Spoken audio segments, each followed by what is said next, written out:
E vestindo um moletom do Texas com uma mochila do filme Frozen e uma boneca nas mãos, o deputado federal Eduardo Bolsonaro pousou em Miami neste sábado à noite com o filho caçula, de quase 2 anos. Ele disse para a Thaís que não vai voltar ao Brasil para não ser preso, tá louco? Palavras dele. Isso sem explicar como vai fazer para manter o mandato à distância. A licença que tirou para viver nos Estados Unidos e trabalhar por sanções aqui para o Brasil e também para o Supremo Tribunal Federal expirou na semana passada.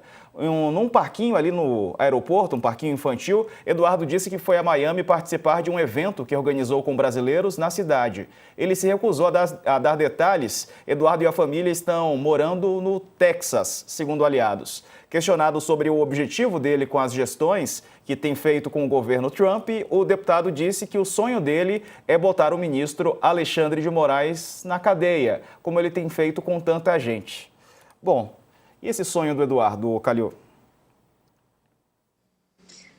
Diego, antes de responder, eu vou dizer que é um prazer estar nessa banca, porque são todos analistas muito elegantes e inteligentes, né?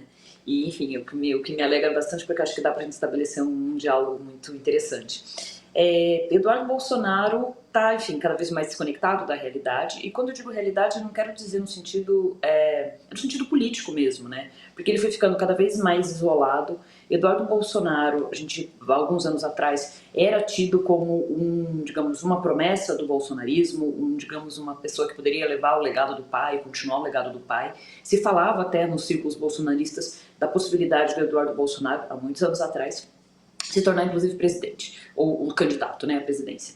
E o que acabou acontecendo é que o Eduardo Bolsonaro foi se isolando, né, porque agora mesmo antigos aliados mais próximos, pessoas que estão no campo bolsonaristas, não são poupadas pelo Eduardo Bolsonaro. Ele, enfim, ataca todos, inclusive seus aliados mais próximos ou ex-aliados. E quando isso vai acontecendo do ponto de vista político, principalmente porque ele está fora do Brasil, ele vai se desconectando cada vez mais da realidade brasileira. Então, como ele seguia por uma lógica que é uma lógica, enfim, do que está acontecendo, vou usar como uma metáfora, né, mas na Disney, né, o que acaba acontecendo é que ele não está vendo o que está acontecendo no Brasil. E aí ele vai tendo uma fala que é cada vez mais desconectada, inclusive, da sua base eleitoral, daqueles que o apoiaram e que alguns deles seguem apoiando. Só que eu acho que o Eduardo Bolsonaro também faz isso porque ele sabe que, enfim, mais cedo ou mais tarde, ele também, assim como seu pai, vai ter que se haver com a justiça brasileira. Isso é uma questão de tempo. Então, o que acontece é que o Eduardo Bolsonaro está fazendo todo o caminho, trilhando toda a preparação para se colocar como uma espécie de perseguido político que está nos Estados Unidos porque recebeu asilo político ou alguma coisa assim, que não pode voltar para o Brasil, porque se voltar para o Brasil pode eventualmente até ter que se haver com a justiça, ser preso, alguma coisa desse tipo. Então é isso que ele faz. Agora, tem uma coisa que a gente está comentando aqui que não tem necessariamente a ver com a política em si, mas eu queria comentar algo que me chamou bastante atenção e que me chama atenção.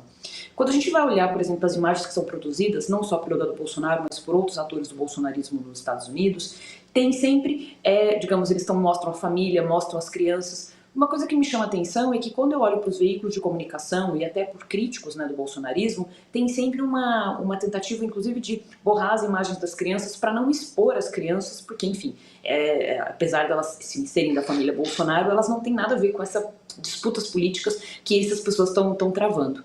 E o que acaba acontecendo é que é interessante que os próprios familiares, os seus próprios pais, parecem não ter esse cuidado.